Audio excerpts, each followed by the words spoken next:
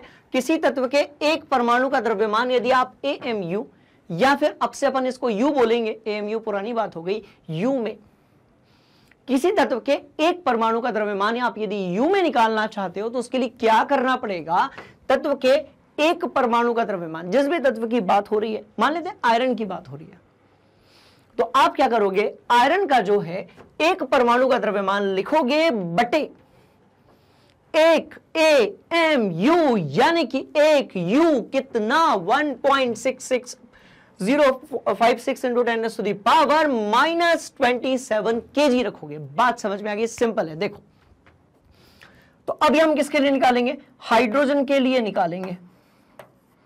क्यों निकालेंगे, इसका फायदा बताता हूं मैं आपको। बात समझ में आ रही है, बड़ा भयंकर फायदा है इसका, ठीक है। यू के टर्म्स में आप निकालोगे तो इसका बड़ा भयंकर फायदा क्या है, देखो। अब हाइड्रोजन के लिए निकालने के लिए क्या करना पड़ेगा, हाइड्रोजन के एक परमाणु का द्रव्यमान देखना पड़ेगा, कितना होता है, लगभग होता है आपका 1.67 के आसपास। अपने पास लिखा होगा कहीं ना कहीं पर, देख लेते हैं। तो ये एक चीज आपको पता होनी चाहिए भैया, हाइड्रोजन का कहीं ना कहीं लिखा होगा यार, ये लिखा है, कहां गया, ये लिखा है 1.67। हाइड्रोजन के एक आपका जो परमाणु होता है स्टूडेंट्स, उसका कितना होता है, कितना होता है, कितना होता है, तो 1.67 into 10 to the power -27 kg, right. ये हो गया, डिवाइड बाय कितना, 1.1 U की वैल्यू -27 kg। ये तो उड़ गया ना, ये तो उड़ गया, बात समझ में। अब यदि ये उड़ गया तो आंसर कितना आया, तो आंसर जो है वो लगभग इतना आया 1.008 U। किलोग्राम में करना है तो U से मल्टीप्लाई कर दो तो फिर यही आंसर आ जाएगा। कुछ समझ में आया, बड़ा ही सिंपल था। तो हाइड्रोजन का U में द्रव्यमान, इसको अपन थोड़ा अच्छे से लिख देते हैं, U में, U मतलब यूनिट, एटॉमिक मास यूनिट, या फिर U में द्रव्यमान। तो हाइड्रोजन का U में जो द्रव्यमान आया वो कितना आया, इतना आया। ये परमाणु या ये द्रव्यमान क्रमांक नहीं है, ये द्रव्यमान क्रमांक नहीं है। बात समझ में आ रही है। चलिए, कार्बन का कितना आया, तो 12.011 U आया। ऑक्सीजन का कितना आया, तो भैया 16 U आया। सोडियम का कितना आया, तो 23 U आया। क्लोरीन का कितना आया, तो 35.5 U आया। कुछ समझ में आया आपके, बड़ा ही सिंपल था, बड़ा ही आसान था। इसको अपनी कॉपी में नोट कर लो। तो आप किसी भी तत्व का U में निकाल सकते हो द्रव्यमान। आपको उसके लिए क्या करना पड़ेगा, तत्व के एक परमाणु का द्रव्यमान, तत्व के एक परमाणु का द्रव्यमान बटे एक AMU या फिर एक U की वैल्यू रखनी पड़ेगी, और आपका जो आंसर है वो अब U में आएगा, जैसे कि अलग अलग तत्वों का यहां पर पूछा गया है। समझ में आ गई कहानी, नोट करो। सिंपल है, आसान है, धमाकेदार है। इसके बाद एक ऐसी चीज पढ़ा रहा हूं जो आपका दिमाग हिला देगा, राइट। चलो, हो गया पक्का। अब आपको तीन चीजों के बीच में अंतर बताते हैं, द्रव्यमान क्रमांक, आपका द्रव्यमान और मोलर द्रव्यमान। बात समझ में आ रही है। इन सबके बीच में अब आप लोगों को जो है अंतर बताते हैं, बड़े ध्यान से सुनिएगा। उसके लिए अपन एक काम करते हैं, देखो देखो देखो देखो देखो देखो, अपन लिखते हैं ऑक्सीजन, जिसके बिना हमारा जीवन जो है वो अधूरा है। तो स्टूडेंट्स, मैंने यहां पर ऑक्सीजन लिख दिया, मैंने यहां पर 8 लिख दिया, मैंने यहां पर 16 लिख दिया। अब यदि इस क्वेश्चन की मैं बात करूं, इस क्वेश्चन की यदि मैं बात करूं तो इसका जो आपका द्रव्यमान क्रमांक है, ध्यान से देखिए, बड़ा ही सिंपल है। इसका जो द्रव्यमान क्रमांक है वो कितना है? वो है आपका 16। और द्रव्यमान क्रमांक को हम कैसे दर्शाते हैं? तो भैया ए से दर्शाते हैं। और ये क्या होता है? तो number of protons, number of neutrons. ये द्रव्यमान नहीं है, ये सिर्फ एक संख्या है, क्रमांक है। तो ये द्रव्यमान क्रमांक है, संख्या है, ए से दर्शाएंगे तो ये कितना हो जाएगा अपना? 16 हो जाएगा। हमने कहा ठीक, ये 16 हो गया, राइट। अब ध्यान से देखना, अब निकाल रहा हूं द्रव्यमान। अब क्या निकाल रहे हैं? इसका द्रव्यमान। तो द्रव्यमान निकालेंगे किस में? तो केजी में भी निकालेंगे और यू में भी निकालेंगे। तो अब किस में निकाल रहे हो? यू में। अब किस में निकाल रहे हो? यू में निकाल रहे हो। और यदि यू में निकाल रहे हो तो सुनो, बड़ा ही सिंपल है। यू में निकालोगे तो अब इसको आप क्या बोलोगे? ऑक्सीजन का निकाल रहे हो ना, तो आप इसको बोलोगे आणविक द्रव्यमान। तो आप क्या बोलोगे? आणविक द्रव्यमान। That's all. तो अब जो है इसको आप क्या बोलेंगे? आणविक द्रव्यमान। और द्रव्यमान किस में होगा? तो भैया यू में होगा। और ये क्या होगा? क्या होगा? बड़ा ही सिंपल है। ऑक्सीजन के एक परमाणु, ध्यान से देखिएगा, ऑक्सीजन के एक परमाणु का द्रव्यमान बटे आपका था 1 यू। तो ये आंसर आया आपका 16U। ये आंसर कितना आया आपका? 16U, right. यू में आया, अभी भी ग्राम मोलर ग्राम में नहीं आया। और अब निकालेंगे हम इसका मोलर द्रव्यमान। अच्छा, कंफ्यूजन, राइट। और अब हम निकालेंगे इसका मोलर द्रव्यमान। एक अंदर की बात बताऊं, कक्षा 9वीं में और कक्षा 11वीं में जब इस टॉपिक को मैं पढ़ा करता था, मुझे कभी समझ में नहीं आया, बड़ा ही कंफ्यूजिंग होता था। कब सर यू नहीं लगाते हैं, कब यू लगाते हैं, तो ग्राम किधर गया? फिर बात समझ में आई। तो अब मोलर द्रव्यमान में समझाता हूं कि ग्राम कैसे आएगा। तो मेरे समझ में नहीं आया था, पर मैं पूरी कोशिश करूंगा कि आपके एक एक चीज बढ़िया तरीके से समझ में आ जाए। बात समझ में आई? देखो चलो, तो मोलर द्रव्यमान जो होता है वो किस में निकाला जाता है? तो भैया ये ग्राम में निकाला जाता है। किस में निकाला जाता है? तो मोलर द्रव्यमान निकाला जाता है किस में? ग्राम में। द्रव्यमान किस में निकाला जाता है? यू में। और द्रव्यमान क्रमांक किसी में नहीं निकाला जाता है। सुनो ध्यान से, बात समझ में आई? तो ये पता है कितना होगा? ये होगा ऑक्सीजन के, ऑक्सीजन परमाणु लिख सकते हैं हम लोग, ऑक्सीजन परमाणु के 1 मोल का। अब ये मोल वाली कहानी इसके बाद वाले एपिसोड में करने ही वाले हैं, घबराओ मत। परमाणु के 1 मोल का द्रव्यमान। तो ये सब अलग अलग कहानियां हैं और इसको हम लोग क्या बोलते हैं भैया? मोलर द्रव्यमान। ये द्रव्यमान नहीं है, ये क्या होगा आपका? मोलर द्रव्यमान। और ये होगा आपका आपका आपका हम सबका फेवरेट क्या? तो सुनो, इसको हटाता हूं यहां से और यहां से लिखता हूं 16। इसे हटाता हूं यहां से और यहां से लिखता हूं 16U। और ये होगा आपका 16 ग्राम। बात समझ में आ गई? ये क्या होगा आपका? 16 ग्राम होगा। तो ऑक्सीजन के परमाणु के 1 मोल का द्रव्यमान 16 ग्राम होगा। द्रव्यमान यानी कि आणविक द्रव्यमान जो है वो 16U होगा। तो एक चीज तो क्लियर है कि आपका जो आणविक द्रव्यमान है, औसत आणविक द्रव्यमान है, आपका जो परमाणविक द्रव्यमान है, या फिर आपका जो सूत्र द्रव्यमान है, ये सब आपके यू में निकाले जाते हैं, पर मोलर द्रव्यमान आपका ग्राम में निकाला जाता है। किस में निकाला जाता है? ग्राम में। तो इसको अपनी कॉपी में आप लोग बढ़िया तरीके से नोट कर लो। कहानी बड़ी ही सिंपल है, राइट। नोट किया जाए। हो गया? कोई दिक्कत वाली बात नहीं, बहुत ही आसान था, कुछ बचा ही नहीं यार टॉपिक में, निपटा दिया अपन ने बढ़िया तरीके से। 2 रुपए में सारा टॉपिक जो है खत्म हो गया। क्लियर है कहानी? सिंपल है कहानी? नोट करो। चलो कर लिया। इसको देखकर कोई दुख दर्द रोना धोना सवाल ही नहीं पैदा होता। निपटा दिया अपन ने कॉन्सेप्ट, है ना। अब आगे बढ़ते हैं। चलो अब एक बात बताओ क्या आप जानते हो कि बहुत सारे तत्व होते हैं जो कि समस्थानिक के रूप में पाए जाते हैं? बिल्कुल जानते हो आप। जैसे कि हाइड्रोजन जो है उसके 2 समस्थानिक, 3 होते हैं बेसिकली। हाइड्रोजन की यदि हम बात करेंगे तो कितने होते हैं? 3 होते हैं। पहला प्रोटियम है, दूसरा ड्यूटेरियम है, तीसरा ट्राइटियम है।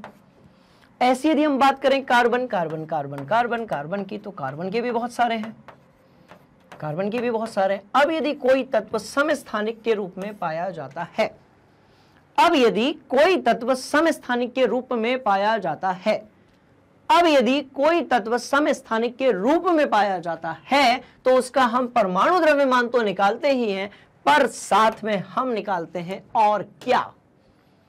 हम निकालते हैं औसत परमाणु द्रव्यमान। यदि कोई तत्व समस्थानिकों के रूप में पाया जाता है, कुछ तत्व ऐसे हैं जो समस्थानिकों के रूप में पाए जाते हैं, जैसे कि आपकी अधातुएं हैं। धातुओं के समस्थानिक ज्यादा नहीं होते, उनका अपना अलग एटीट्यूड है, राइट। पर यदि आप बात करोगे किसकी, बहुत सारे अधातुओं की, तो ये पाए जाते हैं आपके किसके रूप में भैया? समस्थानिकों के रूप में। और यदि ये समस्थानिकों के रूप में पाए जाएंगे तो परमाणु द्रव्यमान तो निकलेगा, पर अब क्या निकलेगा? तो अब निकलेगा आपका क्या? ध्यान से देखो, तो औसत परमाणु द्रव्यमान। तो अब कौन सी चीज यहां पर निकलेगी? औसत परमाणु द्रव्यमान, जिसको निकालना बड़ा ही आसान है। ध्यान से देखिए, देखो सबका परमाणु क्रमांक तो 6 है, पर सबका द्रव्यमान क्रमांक जो है वो अलग अलग होगा। तो इसका आपका 12, 13 और 14। अब ये आपेक्षिक बाहुल्यता का मतलब क्या होता है? बाहुल्यता है बेसिकली वो, इसका मतलब क्या होता है? इसका मतलब ये होता है कि कौन सा समस्थानिक वातावरण में कितने प्रतिशत पाया जाता है। तो सबसे ज्यादा कौन सा भैया? ये वाला। तो एक काम करो, इस टेबल को बनाओ, बढ़ रहे हैं आगे। बड़ी ही सिंपल सी कहानी है ना? पहले आप इसको नोट कर लो, फिर मैं आपको पढ़ाता हूं कि भैया औसत परमाणु द्रव्यमान क्या होता होगा। नोट, चलिए भाई, तो सिंपल सी कहानी है। जैसा कि आपने इसको नोट कर लिया है, एक छोटा सा कॉन्सेप्ट है, एक छोटी सी टेक्निक है जो कि आपको यूज करनी है, और आपका जो आंसर है वो सीधे आपकी आंखों के सामने होगा। क्या करना है? ध्यान से देखो।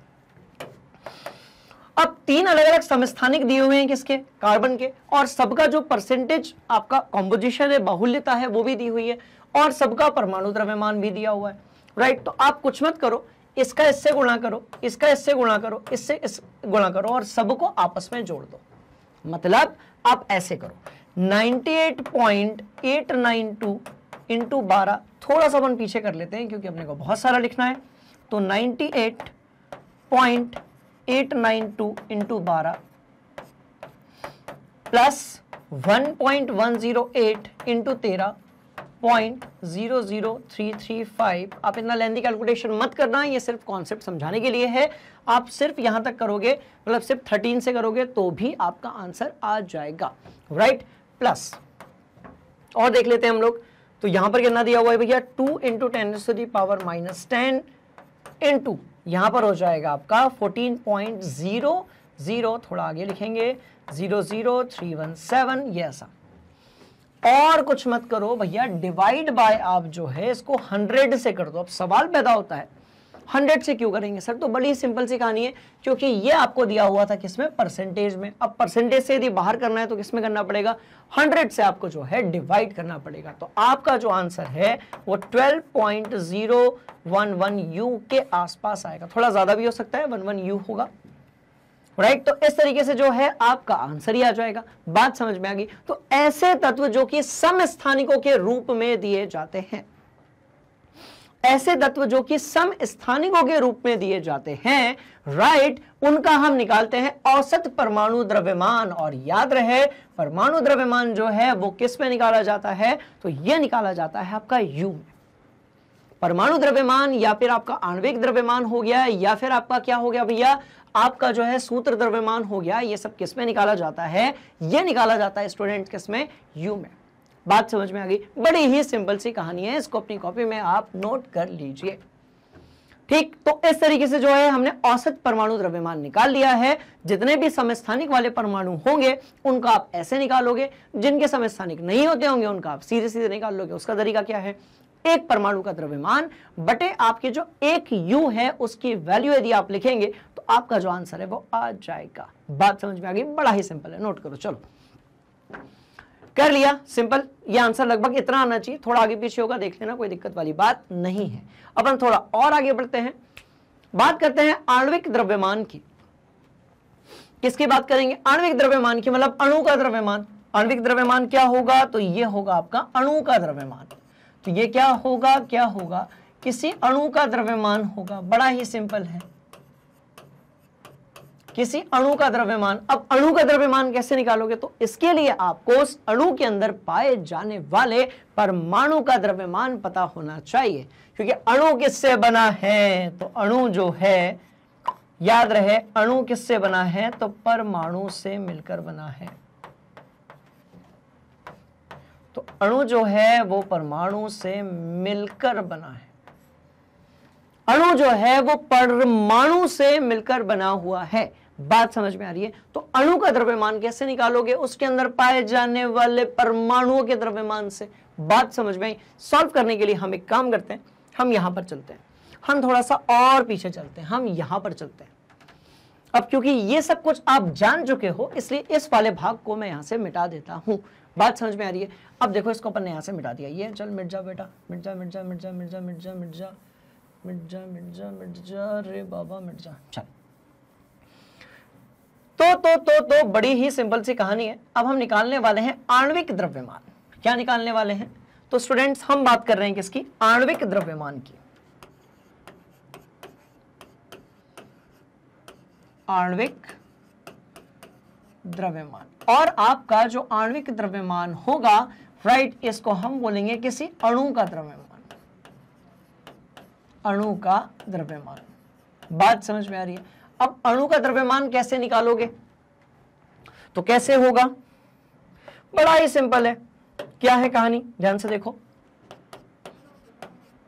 अणु के अंदर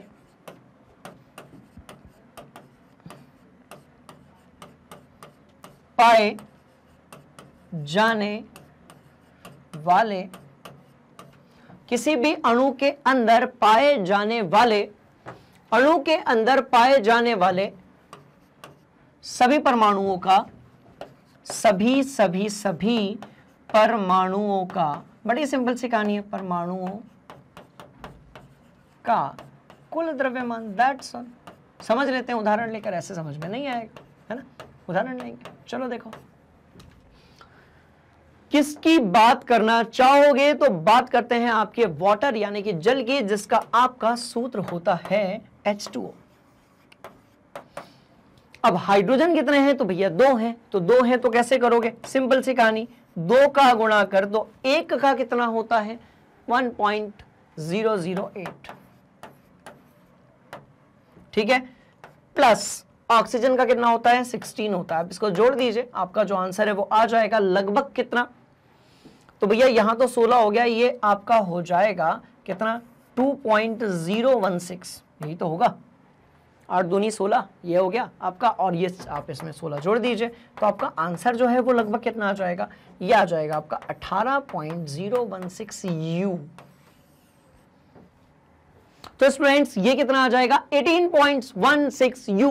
तो कहानी जो है वो बड़ी सिंपल है, ये आंसर आपका आ जाएगा 18.16 U। जैसे आपने जल के लिए निकाला, वैसे ही आप किसके लिए निकाल सकते हो? आप याद करो, हमने मीथेन के बारे में सुना था, बिल्कुल सुना था, पर रंग बदलेंगे हम लोग, राइट? चलो, इसका रंग हम चेंज करेंगे। तो भैया मीथेन के बारे में सुना था, ईथेन के बारे में सुना था, और याद करो CH3COOH, जिसको हम लोग एसिटिक अम्ल कहते थे, इसके बारे में हमने सुना था। तो इनमें से हम किसी का भी निकाल सकते हैं। इनफैक्ट हम किसी भी प्रकार के अणु का जो द्रव्यमान है वो निकाल सकते हैं। इसमें हमें घबराने जैसी कोई भी बात नहीं है। बात समझ में आ गई? बड़ा ही आसान था। क्या निकालना? आणविक द्रव्यमान।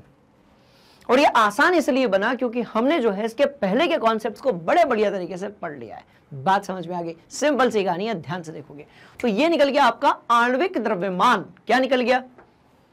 आणविक द्रव्यमान। कैसे निकालोगे? क्या होता है? अणु का द्रव्यमान। कैसे निकालोगे? उसके अंदर बहुत सारे परमाणु होंगे, कम से कम 2 तो होंगे ना, कम से कम 2 परमाणु से तो मिलकर अणु बनता है, ज्यादा भी हो सकते हैं।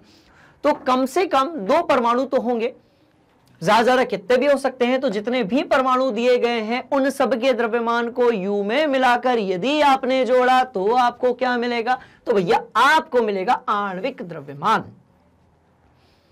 बात समझ में आ गई? बड़ा ही सिंपल सा कॉन्सेप्ट था, बड़ा ही इजी कॉन्सेप्ट था, इसको भी आप अपनी कॉपी में नोट कर लीजिए। ठीक है, इसको आप अपनी कॉपी में बहुत बढ़िया तरीके से नोट कर लीजिए। ठीक है जी, सिंपल है कहानी। अब एक कॉन्सेप्ट और देखते हैं, उसके बाद जो है आज की जो कक्षा है उसको हम समापन की तरफ लेकर चलते हैं। तो लिखा हुआ है, पढ़ लो। किसी अणु का आणविक द्रव्यमान उसमें उपस्थित विभिन्न तत्वों के परमाणु द्रव्यमानों का योग होता है। इससे प्रत्येक तत्व के परमाणु द्रव्यमान और उपस्थित परमाणुओं की संख्या के गुणनफलों के योग द्वारा प्राप्त किया जाता है। जैसे कि आप बात करेंगे मीथेन की, तो मीथेन आपका क्या है? तो भैया ये तो हंसता मुस्कुराता CH4 है। तो कैसे करोगे? तो कार्बन आपका 1 हो गया, गुणा कार्बन का कितना होता है? तो 12.001 U होता है। 011 होता है मेरे ख्याल से, 001 नहीं होता, 011 U होता है। ठीक है, प्लस आप क्या करोगे? तो बड़ी सिंपल सी कहानी है, आपके पास हाइड्रोजन 4 है, तो ये कितना हो जाएगा? 1.008 हो जाएगा। That's all.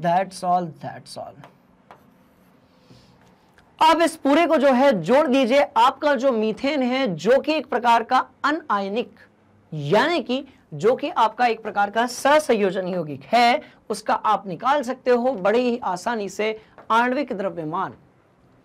आप निकाल सकते हो इसका बड़े ही आसानी से आणविक द्रव्यमान। बात समझ में आ गई? चलिए, कोई मुझे बताएगा किस चीज का अणु है? तो भैया ये अणु है, कमेंट बॉक्स में बताना। ठीक है बता दिया। अब लिखता हूं C2H5H6।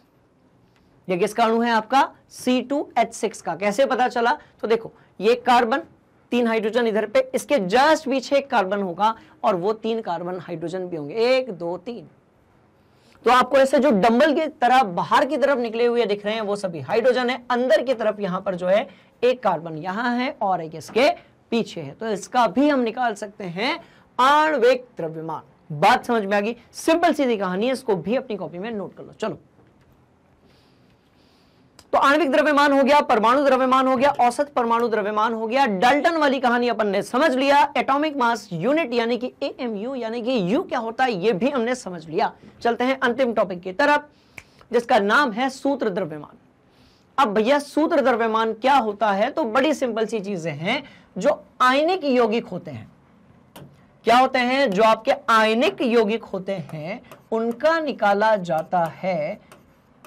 आयनिक यौगिक जो होते हैं, जो कि आयनों के रूप में ले पाए जाते हैं। अब आपको पता होगा कि आयनिक यौगिक क्या होते हैं। तो आप यदि एक धातु और एक अधातु को लेकर बनाते हो तो वो आयनिक यौगिक बनते हैं। ध्यान से देखिएगा, बड़ी सिंपल सी कहानी है। तो आयनिक यौगिकों का हम निकालते हैं सूत्र द्रव्यमान। कंफ्यूजन? पक्का? यही तो मैं चाहता था, क्योंकि अब आपके ये कॉन्सेप्ट बढ़िया तरीके से समझ में आएगा। यदि कंफ्यूजन है और भी अच्छी बात है, सुनो मेरी बात बड़े ध्यान से।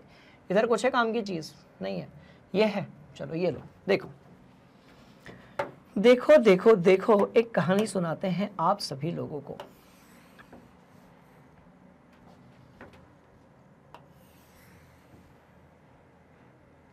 ठीक है, ध्यान से देखना। एक होता है बच्चों आयनिक यौगिक। अब ये जो आपका आयनिक यौगिक है ये क्या है? तो आयनिक यौगिक आपका तब बनता है जब एक धातु जो कि इलेक्ट्रॉन का त्याग कर देती है, दान कर देती है, वो एक अधातु से मिलती है जो कि इलेक्ट्रॉन को खींच लेती है, मांग लेती है। बात समझ में आई? तो आयनिक यौगिक क्या होगा? एक धातु नहीं, गलत बात, ये सही बात है। एक धातु जब मिलती है किसके साथ में? एक एक एक एक एक अधातु के साथ। आयनिक यौगिक इनमें क्या होते हैं? तो भैया इसमें होते हैं आयन। क्या होते हैं? आयन। तो एक आयनिक यौगिक तब बनता है जब एक धातु एक अधातु के साथ मिलती है, तो निर्माण होता है किसका? आयनिक यौगिक का। पर यदि हम बात करें किसकी? सहसंयोजन यौगिक की, जिसको हम कोवेलेंट कहते हैं। आयनिक यौगिक को हम आयनिक ही कहते हैं। सहसंयोजक यौगिक, तो ये कैसी बनती है? तो बड़ी सिंपल सी कहानी है, ये अधातु और अधातु की बनती है। अधातु धन, पूरा लिख देते हैं, रुको कंफ्यूज नहीं होना। अधातु धन किसकी बनती है भैया? अधातु की बनती है। और तीसरे नंबर पे आता है हमारा धात्विक यौगिक। तो ये कैसी बनती है? तो सिंपल सी कहानी है, धातु धातु, क्या बचाएगी? तो ऑप्शन बचा। बात समझ में आ रही है? तो धातु अधातु हमेशा निर्माण करेगी आयनिक यौगिक का, यानी कि NaCl, यानी कि CaO, एक धातु और एक क्या होगी आपकी अधातु होगी, यानी कि CaCl2, यानी कि KCl। बात समझ में आ रही है? रुको रुको रुको रुको रुको, यानी कि आपका KCl, यानी कि आपका क्या हो गया? तो अब जितने भी आप एक तरफ धातु रखिए, एक तरफ आप अधातु रखिए, जो भी चीज मिलेगी वो होगी आपकी आयनिक यौगिक। बात समझ में आ गई? सिंपल सी कहानी। अब चलते हैं सहसंयोजक यौगिक की तरफ। ये क्या होते हैं? ये लो ये लो ये लो, CH4 हो गया, H2O हो गया, CH3CO। ऐसा नहीं कि आयनिक रत्न नहीं होते, होते हैं पर जल्दी नहीं होते, इसलिए ये कहलाते हैं हमारे सहसंयोजक यौगिक, क्योंकि इसमें जो है आपके पास सभी अधातुएं, देखो carbon hydrogen hydrogen oxygen, carbon hydrogen oxygen, right. ऐसी आप बात करोगे PCl5 की, ऐसी आप बात करोगे NH3 की, तो ये सब क्या है? ये सब है आपके सहसंयोजक यौगिक। पर जब आप बात करोगे धातु धातु वाली, तो अब इसमें आप लोहा लिख दीजिए, सोना लिख दीजिए, चांदी लिख दीजिए, तांबा लिख दीजिए, जस्ता लिख दीजिए। तो ये जो सारी चीजें हैं ये आपकी क्या है? तो नीचे वाली जो है वो धात्विक यौगिक है, बीच वाली जो है वो सहसंयोजक यौगिक है, और आयनिक यौगिक यदि होगा तो वहां पर होगा आपके पास एक धातु और एक अधातु। बड़ी सिंपल सी कहानी थी, एकदम बच्चों वाली। बात समझ में आ रही है? 9th 10th में हमने पढ़ लिया है। तो आयनिक देख लिया, सहसंयोजक देख लिया, धात्विक देख लिया। अब क्यों देखा? सुनो, इसलिए देखा कि आपका जो सूत्र द्रव्यमान है वो सिर्फ निकाला जाता है किसके लिए? आयनिक यौगिक के लिए। कोई नया खेल नहीं है, यही आपका आणविक द्रव्यमान भी है, कुछ नया नहीं है, यही आपका क्या है? आणविक द्रव्यमान ही है। पर ऐसे यौगिक जो कि आयनिक होते हैं उनके आणविक द्रव्यमान को हम लोग क्या कहते हैं? सूत्र द्रव्यमान कहते हैं। कहानी को समझ लेते हैं। देखो, कुछ पदार्थ जैसे सोडियम क्लोराइड, अब सोडियम हो गया आपका धातु, क्लोराइड हो गया आपकी अधातु। कुछ पदार्थ जैसे सोडियम क्लोराइड में उनकी घटक इकाइयों के रूप में अणु अलग अलग उपस्थित नहीं होते हैं। ऐसे यौगिकों में धनात्मक यानी कि सोडियम आयन और ऋणात्मक यानी कि क्लोराइड आयन कण त्रिविमीय संरचना के अनुसार व्यवस्थित रहते हैं। यह ध्यान देने योग्य वाली बातें होती है कि सोडियम क्लोराइड में एक सोडियम आयन 6 क्लोराइड आयनों से घिरा रहता है, और एक क्लोराइड आयन भी 6 सोडियम आयनों से घिरा रहता है। तो बड़ी ही सिंपल सी कहानी है, और वो ये है कि यदि आपके पास आयनिक यौगिक है तो आप उसको सूत्र द्रव्यमान बोलेंगे। तो एक काम करते हैं, कहानी समझ लेते हैं कैसे। सुनो, यहां देखो, बहुत ही आसान है। ये देखो, मिटा दूं? चलो मिटाया। तो सहसंयोजन यौगिक के लिए आणविक द्रव्यमान, अकेले परमाणु के लिए परमाणु द्रव्यमान, और आपके पास यदि कोई आयनिक यौगिक है जैसे कि सोडियम क्लोराइड, जैसे कि सोडियम क्लोराइड। बात समझ में आई? तो अब किसका निकालेंगे हम लोग? तो हम NaCl का निकालेंगे। चलो, कितना सोडियम? तो 1। तो ठीक है जी, 1 सोडियम है तो ये लो, गुणा 1 सोडियम का कितना है? तो 23 है। हमने कहा चलो ये लो। धन क्लोरीन कितना है आपके पास में? तो भैया ये भी 1 है, गुणा कितना है? तो 35.5 U है ना। ये सब U में रहेगा तो अभी अपन बाद में यहां पर U लिख देंगे, ऐसा कवर करके। चलिए, तो ये हो जाएगा 23 के साथ में 35.5, तरीका वही है। कितना हो जाएगा? तो 58.5 आ गया U। कुछ चेंज आया? कोई भी चेंज यहां पर नहीं आया है, क्योंकि क्योंकि क्योंकि कुछ नहीं किया हमने, आणविक द्रव्यमान ही निकाला है। पर क्योंकि इसके होते हैं आपके आयन, इसीलिए हम इसे कहते हैं क्या? इसीलिए हम इसे क्या कहते हैं? सूत्र द्रव्यमान कहते हैं। बात समझ में आ रही है? एक एक्सपेरिमेंट कर लेते हैं, कहानी जो है वो पूरी क्लियर हो जाएगी। क्लियर कैसे करेंगे? ध्यान से देखो, बड़ी सिंपल सी कहानी है। मैं सबसे पहले लिखता हूं परमाणु द्रव्यमान,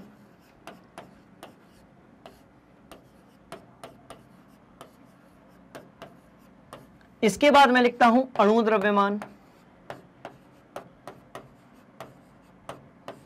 अब ये जो अणु द्रव्यमान है ये मेरा दो भाग में विभाजित हो जाएगा। अणु द्रव्यमान मेरा दो भाग में विभाजित हो जाएगा। कौन सा? तो भैया आणविक द्रव्यमान,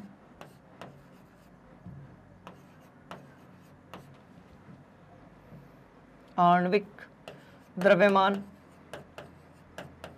और कौन सा भैया? सूत्र द्रव्यमान, जिसको हम फॉर्मूला मास भी कहते हैं।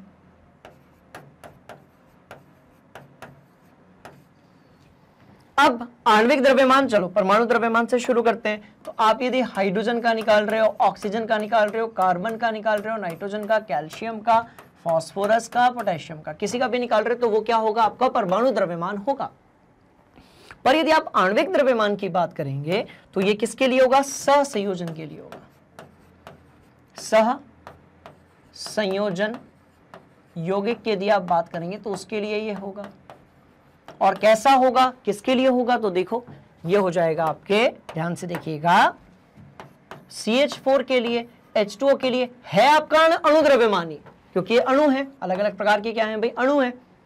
तो CH4 के लिए होगा, H2O के लिए होगा, और किसके लिए हो सकता है? तो भैया C2H6 के लिए हो सकता है, राइट। और कैसे समझोगे? तो जहां पर सभी धातुएं दिख रही हैं वो आपका क्या होगा? आणविक द्रव्यमान। सूत्र द्रव्यमान कब निकलेगा? जब आप बात करोगे आयनिक यौगिक की। तो इतना आसान तो है। तो जब आप बात करोगे आयनिक यौगिक की तब आप निकालोगे स्टूडेंट्स कौन सी चीज? सूत्र द्रव्यमान। और इसके उदाहरण क्या होंगे देख लेते हैं, सिंपल है, निपटा देंगे। ये देखो, जैसे कि आपका NaCl हो गया, जैसे कि आपका CaCl2 हो गया, जैसे कि आपका KBr हो गया, पोटेशियम ब्रोमाइड हो गया, जैसे कि आपका CaO हो गया। तो तीन प्रकार के हम लोगों ने जो है आज द्रव्यमान देख लिए। परमाणु द्रव्यमान, उसके बाद आपने अणु द्रव्यमान देख लिया, जो कि आणविक द्रव्यमान और सूत्र द्रव्यमान। दो पार्ट में आपका क्या है भाई? द्रव्यमान लिखा है मैंने, नहीं, दैट इज द्रव्यमान, द्रव्यमान नहीं होगा, द्रव्यमान। ठीक है, बात समझ में आ गई? तो कहानी जो है वो बड़ी ही सिंपल है कि आप यदि अणु द्रव्यमान की बात करोगे, आप यदि मॉलिक्यूलर मास की बात करोगे, राइट, तो वो दो प्रकार से होगा, मॉलिक्यूलर मास और आपका होगा फॉर्मूला मास। तो फॉर्मूला मास निकाला जाता है आयनिक यौगिकों के लिए। कहानी एकदम सिंपल है, कहानी एकदम आसान है, इसको अपनी कॉपी में आप नोट कर लीजिए। तो इस तरीके से जो है हमने सारे के सारे जो कॉन्सेप्ट्स हैं उसकी धज्जियां उड़ा दी हैं। सारे कॉन्सेप्ट्स पर हमने डिटेल डीप स्टडी जो है वो बढ़िया तरीके से कर ली है। बात समझ में आ गई? मतलब कौन से टॉपिक्स को आज हमने कवर किया, एक बार जल्दी से उसका हम ब्रीफ ले लेते हैं और मैं स्लाइड्स को स्लाइड करता हूं। इससे क्या होगा, आपको समझ में आ जाएगी सारी कहानी। ये जान गए? पक्का जी? ये भी जान गए? बोलिए यस सर, कोई कंफ्यूजन नहीं है। अब हमें द्रव्यमान क्रमांक में, द्रव्यमान में और मोलर द्रव्यमान में बात समझ में आ रही, इसकी तरफ चलने वाले हैं। और कैसे वो वीडियो मिलेगी उसके बारे में भी अभी मैं बात करूंगा। चलो, ये देख लिया? बोलिए यस सर। ये वाली कोई बात की आपने? बिल्कुल बिल्कुल बिल्कुल बिल्कुल, अभी हमने ये बात की। चलो, और क्या देखा?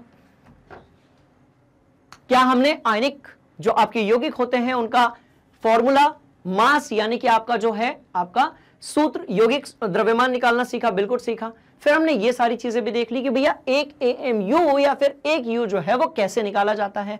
साथ में हमने ये जाना कि डाल्टन जो है उसके परमाणु सिद्धांत क्या थे। साथ में हमने ये जाना कि जो परमाणु है उसकी जो जर्नी है, कहानी है, कहां से शुरू हुई और कहां पर अभी वो फिलहाल में पहुंची है। इंटरेस्टिंग बात, बहुत पुरानी बात, महर्षि कणाद, अभी अभी की बात, डाल्टन। पर यदि एग्जैक्टली आप परमाणु के बारे में जानना चाहते हैं तो उसके लिए आपको जो द्वितीय अध्याय है उसको बढ़िया तरीके से पढ़ना पड़ेगा, जिसका नाम है पदार्थ आपके परमाणु की संरचना यानी कि स्ट्रक्चर ऑफ एटम। और ये था वो जिसके बारे में आज हमने बात की थी कि भैया डाल्टन का परमाणु सिद्धांत, परमाणु द्रव्यमान, आणविक द्रव्यमान और सूत्र द्रव्यमान अभी आया समझ में। तो ये वही डायग्राम है जो क्लास के स्टार्टिंग में हो सकता है कि आपको अजीब लग रहा हो, पर अब क्योंकि हमने सारी चीजें पढ़ ली हैं तो अब आपके ये समझ में आ गया होगा कि यहां क्या लिखा हुआ है, इसी का मान ये होता है, कैसे निकाला गया है और ये कैसे कार्बन के हाइड्रोजन के एक परमाणु का द्रव्यमान होता है। बात समझ में आ रही है? तो बड़ी सिंपल सी कहानी थी, इसको फिर से अपनी कॉपी में नोट कर लो। हमारा ये जो टॉपिक है ये बहुत इफेक्टिवली खत्म हो चुका है। बात समझ में आ रही है? तो स्टूडेंट्स, उम्मीद है कि आज की जो क्लास है इसमें आपको सारी चीजें समझ में आ गई होगी। क्लियर है कहानी, सिंपल है कहानी। अब इसके बाद हम लोग पढ़ने वाले हैं किसके बारे में? हम पढ़ने वाले हैं मूल संकल्पना के बारे में, राइट। और ये जो मूल संकल्पना है ये अपने को कैसे मिलेगा? तो कुछ नहीं करना है, यूट्यूब हो गया, गूगल हो गया, प्ले स्टोर हो गया, वहां पर जाइए मैग्नेट ब्रेन्स हिंदी पर, और जो है आपको इस तरीके से एक गूगल पे जब आप जाएंगे तो इस तरीके से एक पेज मिलेगा। कुछ नहीं करना है, सीधे जाकर क्लिक कर देना है। बात समझ में आ रही है? कोई रजिस्ट्रेशन नहीं, कोई पैकेज नहीं, कोई कूपन नहीं, जैसा कि मैंने आपको बताया था। क्लिक कर दो, 1 बाय 1 सारे चैप्टर्स आ जाएंगे, सारे विषय आ जाएंगे। कक्षा 11वीं क्योंकि जस्ट अभी स्टार्ट हुई है, इसलिए हमने कक्षा 10वीं का रखा हुआ है, तुरंत अभी कक्षा 11वीं का भी आ जाएगा। अब यदि आप इस पे क्लिक करोगे तो इसके बाद जो है हर चैप्टर को हम बढ़िया तरीके से यहां पर कवर करते हैं, बिल्कुल फ्री ऑफ कॉस्ट। और ऐसा नहीं कि वीडियो बनाया, आगे बढ़ गए, आप कमेंट करते रहे, आपको डाउट का नहीं मिलेगा। आप कमेंट कीजिए, आपका जो भी डाउट होगा उसको उधर पे आंसर दिया जाएगा। यदि ज्यादा डाउट्स होंगे तो उसको कलेक्ट करके एक डाउट वीडियो बना दिया जाएगा, या लाइव ले लेंगे, इट्स ओके, सिंपल सी कहानी है। चलो, तो इस तरीके से जो है 1 बाय 1 हम हर एक चीज को यहां पर एक्सेस कर सकते हैं, क्योंकि ये है आपका मैग्नेट ब्रेन्स हिंदी, जहां पर आपको मिलती है क्वालिटी कंटेंट एजुकेशन बिल्कुल फ्री ऑफ कॉस्ट। ठीक है स्टूडेंट्स, तो आपको बिल्कुल भी घबराने की जरूरत नहीं है, हम आपकी पूरी तैयारी करवाएंगे। कोई फर्क नहीं पड़ता कि आप कौन सी क्लास में हैं, कौन से विषय के हैं, कौन से बोर्ड में हैं, कौन से अध्याय में हैं, कौन से टॉपिक में आपको दिक्कत है। बात समझ में आ रही है? तो इसी तरीके से मैं आपसे मिलता हूं अगली क्लास में, जिसमें हम और मजा लेने वाले हैं रसायन विज्ञान का। तब तक के लिए आप मैग्नेट ब्रेन्स हिंदी को लाइक कीजिए, शेयर कीजिए और सब्सक्राइब कीजिए। Thank you so much. जय हिंद।